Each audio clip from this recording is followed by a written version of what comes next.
แผนกอุตสาหกรรมและการค้านครหลวงจันทร์ได้จัดพิธีแถลงข่าวเกี่ยมจัดงานวางแสดงและจำหน่ายสินค้า1 เมือง 1 ผลิตภัณฑ์และสินค้าครอบครัวตัวแบบครั้งที่ 11 ประจำปี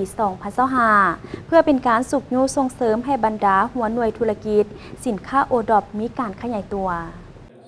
พิธีจัดขึ้นในวันที่ 24 มีนาคม 2025 ที่ศูนย์การค้าลาวไอเทคเป็นประธานของท่านนางวรรณมณีพิมพ์สารหัวหน้าแผนกอุตสาหกรรมและการค้านครหลวงจันทร์มีหัวหน้ากลุ่มส่งเสริมการค้ากระทรวงอุตสาหกรรมและการค้ามีแผนกการเกี่ยวข้องสภาการค้าภาคธุรกิจเข้าร่วมท่านนางวรรณมณีพิมพ์สารได้กล่าวว่า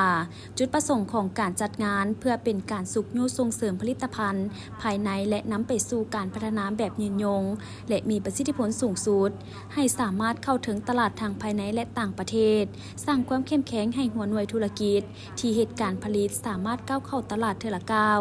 พร้อมกันนั้นสามารถผลักดันให้หัวหน่วยธุรกิจครอบครัวตัวแบบมีความกระตือรือร้นในการพัฒนาสินค้าตนเองและก้าวเข้าเป็นสินค้าที่ได้รับการหมายโอดอปแห่งชาติของนครหลวงจันทร์สร้างมูลค่าเพิ่มให้แก่สินค้าโอดอปแห่งชาติให้เป็นที่ยอมรับของสังคมผู้สวมใส่มีความเชื่อมั่นหลายขึ้นสามารถใช้เป็นแหล่งไร้หับได้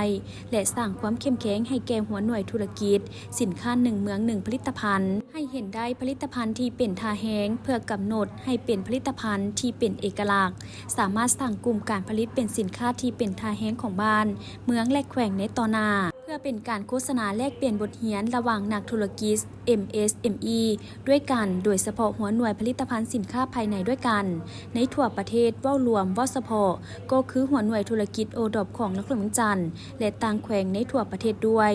เพื่อเป็นการสุขยูส่งเสริมให้บรรดาหัวหน่วยธุรกิจสินค้า1 เมือง 1 ผลิตภัณฑ์หรือโอดอปผลิตภัณฑ์สินค้าของ9 ตัวเมืองภายในนครหลวงจันทร์ให้เข้าร่วมงานวางแสดงสินค้าโอดอปและสินค้าครอบครัวตัวแบบของนครหลวงจันทร์ครั้งที่ 11ให้สามารถบรรลุได้ตามระดับคาดหมายที่ได้กำหนดไว้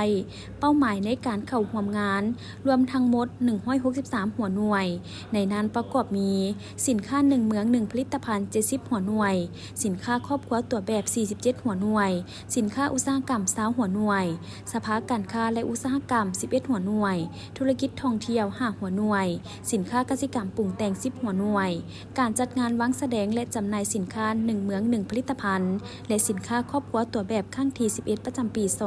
2025จะดำเนินในวันที่1-11 พฤษภาคม 2025ที่จะมาถึงอยู่ที่ศูนย์การค้าลาวไอเทคตึกเก่า